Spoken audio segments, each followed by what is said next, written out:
Halo teman-teman, perkenalkan nama saya James. Kali ini saya akan mempresentasikan IPS tentang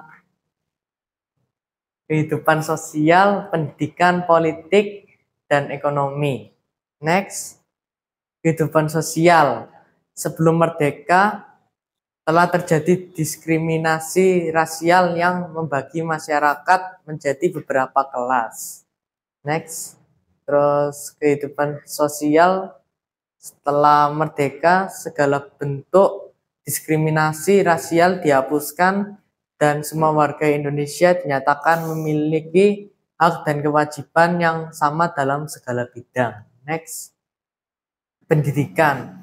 Pada masa penjajahan, kesempatan memperoleh pendidikan bagi anak-anak Indonesia sangat terbatas.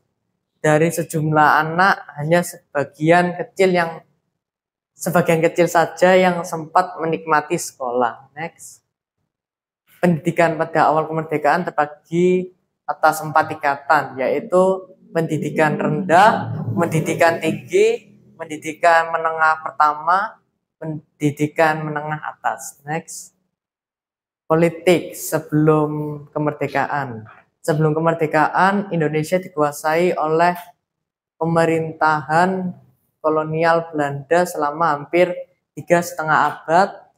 Pemerintahan kolonial ini berpengaruh besar terhadap politik Indonesia pada masa itu. Next, dan politik setelah kemerdekaan. Setelah kemerdekaan, Indonesia memproklamirkan kemerdekaannya pada tanggal 17 Agustus 1945 setelah Jepang menyerah kepada sekutu.